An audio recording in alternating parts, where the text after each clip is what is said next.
তারপর চলেন আপনাকে পরিচয় করায় দেই অর্ডার নোট ফিচারটার সাথে। সো এটার জন্য আমি যে কোনো একটা অর্ডারে যাই, আচ্ছা হোল্ড একটা অর্ডারে যাই, যে কোনো একটা অর্ডারে গেলাম, যাওয়ার পর আপনি উপরের দিকে দেখতে পারবেন যে দেখেন অ্যাড নোট নামে একটা অপশন আছে। আপনি এই অ্যাড নোটের মাধ্যমে মানে অর্ডার প্রসেস করতে গিয়ে যে কোনো অনেক সময় অনেক তো প্রকার ছোট ছোট নোট রাখার প্রয়োজন হইতে পারে আপনার টিম মেম্বারদের জন্য, বোঝার জন্য, যে কোনো কিছু হইতে পারে। সো আপনি জাস্ট সিম্পলি এখানে অ্যাড নোটে ক্লিক করবেন, করার পর আপনার সামনে এরকম একটা ব্ল্যাঙ্ক বক্স আছে, ইনপুট নোট, আপনার যা খুশি তাই লিখতে পারেন। লিখে জাস্ট ধরেন নোট 1 লিখলাম আমি,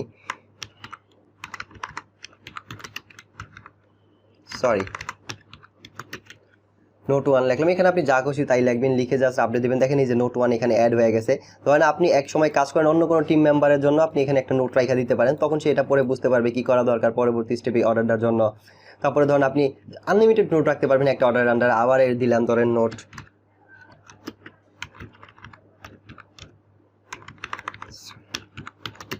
ধরেন নোট 2 দিলাম, নোট 2 রাখলেন আপনি এইভাবে। দেখেন এই নোট 2 এখানে অ্যাড হয়ে গেল। সো ধরেন আবার আরেক টিম মেম্বার আপনার কাজ করে গেছে, সে কোনো নোট রেখে গেল, আপনি অর্ডার আন্ডারে হিসাব করে বুঝতে পারলেন যে না পরবর্তী কী করা দরকার। সো এরকম আপনি যত খুশি তত নোট রাখতে পারবেন, যে কেউ। নোট 3 দিলাম, আচ্ছা দিয়ে জাস্ট অ্যাড দিলাম। এইভাবে আপনি আপনার একটা অর্ডারের আন্ডারে অনেক নোট রাখতে পারবেন, যত খুশি তত নোট রাখতে পারবেন। এরকম ছোট ছোট নোট রাখা অনেক সময় প্রয়োজন হয়। সো এটা আপনি যখন অর্ডার প্রসেস করবেন নিজেই বুঝতে পারবেন। সো আশা করি এই ফিচারটা আপনি ইউজ করতে পারবেন আপনার অর্ডার প্রসেসের জন্য।